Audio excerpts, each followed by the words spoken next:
I would like to talk briefly about two influences or interesting personalities that have had an impact on the way I work and on some of the decisions that I have made.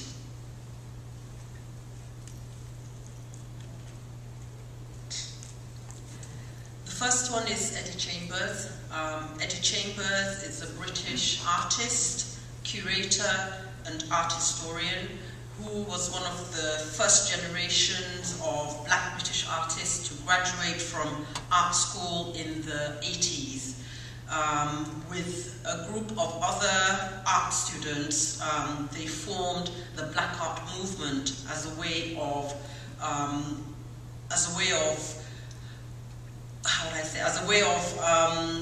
making sure that Black artists were being seen within mainstream art practice in England. Eddie Chambers is somebody who has been a source of inspiration and a guiding force for me, and he's also somebody who has worked tirelessly to counter tokenism and inequality within the visual arts world in the UK. Over a period of over 25 years, Eddie Chambers has organized a series of very important exhibitions that examine the importance and centrality of history and identity in the works of Black artists in England.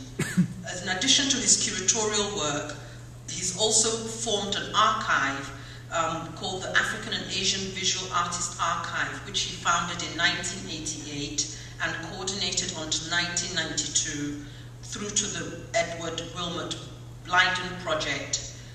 Eddie now presides over a personal archive which presents one of the most significant collections of material of Black artists working in Britain today. Apart from the archive, one of the things that I also took away from Eddie was, apart from group shows working with individual artists, Eddie Chambers was one of the first curators in the UK to work over a consistent period of time with artists of African, Caribbean, and Asian origins in the UK, organizing solo exhibitions that toured to 2, 3, or 4 venues around the UK. And a very important aspect of his curatorial practice was also publishing monographs on these artists' work, which in most cases were the only publications of these artists' work. I think that that's something that I have also tried to replicate in my practice, working with individual artists, getting to know their work in depth, but also making sure that there's some kind of publication, and that's what will outlast the exhibitions. So that's very important in what I do, as well as archiving and having a resource center or library.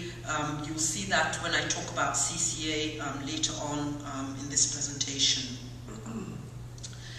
Eddie Chambers organized important exhibitions of Black artists in England that had been overlooked by the mainstream. Important artists such as Frank Bolin, Tam Joseph, Eugene Palmer, Leslie Sanderson, and also he brought American artists such as Pat Ward-Williams, Mildred Howard, Michael Platt to a British audience. These are artists who, if he hadn't initiated these projects, would probably never be presented to a British audience. Most of this work was done in the early to late 90s, over a 10-year period, at a time when there was a lot of talk about cultural diversity, but very few,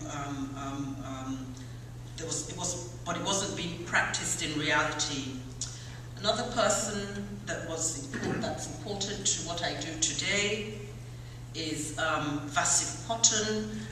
He's a curator from Turkey whose model and importance within the contemporary Turkish art world over the last 10-15 years has been very, very important, and it also reflects a little bit the kind of situation that we have in Nigeria with regards to contemporary art. Vasif Potun was one of the first curators to try and develop contemporary artistic practice in Turkey. He set up a contemporary art space called Project 4L and Platform Guarantee. It was a space where young artists could come together and have critical discussions about contemporary art, not only in Turkey, in Istanbul, but also what was going on around the world. Basi also invited curators and artists from different parts of the world to come and interact with artists in Turkey. He also set up a library, which was a very important focal point for the development of critical thinking, critical practice, and experimental practice within Istanbul. I find these two individuals, their strategies, their methodologies, their methods very important to the way that I have developed my career over the last 15 years. What I'm also going to do in talking about CCA is actually start with our most recent project and then touch on one or two other activities that we have. This is a group exhibition from our first program this year. It's called On Independence and the Ambivalence of Promise. 2010 celebrates the 50th anniversary of independence from colonial rule of 17 African countries. And for our program for this year, we wanted to start with a residency program. It's actually a mixture between a workshop and a residency. We're trying to get away from the way in which people think about workshops in Africa, which usually tends to be 15 or 20 artists that come together, make work for 2 weeks, and then everybody goes their own way. The way this residency has been developed, we were more interested on the strategies and methodologies that artists could actually implement to take their works from A to Z. We were more interested in critical thinking, focusing on critical thinking, focusing on intellectual development, on research methodology, as opposed to coming together and just making work. We had 12 participants, 10 from Nigeria, 1 artist from the Cameroon and 1 from South Africa, and over an intensive 30-day period, we also invited about 20 curators and artists, not only from Nigeria and other African countries, but also from the Americas, from the USA, from Europe, to come and spend time in Nigeria, interact with the participants, share their knowledge, talk about artists, what impacts on their work, talk about their methodology.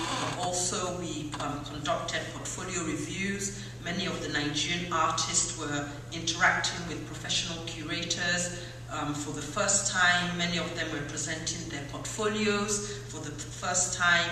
Many of them were giving presentations about their work for the first time. And this was a very enriching and very engaged 30-day period for all of us. This was a talk given by Tam Fiofori, who's a photographer and also a researcher in Nigeria, and he gave an absolutely fascinating talk on the history of Nigerian photography, focusing on a little-known 19th century Nigerian photographer called J.A. Green, which a lot of people actually thought was a British photographer, but a lot of research since then shows that he was actually from the Niger Delta, the Ijaw region, and had been documenting a lot of the activities in that region at the end of the 19th century, beginning of the 20th century, with one of his most important images being when the Oba of Benin was overthrown in 1897 by the British and was sent into exile. This is a talk by Senam Ukudetsu, who's a Ghanaian artist based in Basel. Her work is research-orientated, and she did a very fascinating talk about 3 or 4 of her projects, which she presented to the workshop participants. As I said, it wasn't so much about doing an exhibition, but more about artists being able to start a work and start a process that will take them from the research stage to the final work. These are some of the works in progress that the artists made during the 30 days residency. This is an installation shot, and this is CCA of some of the results of the residency.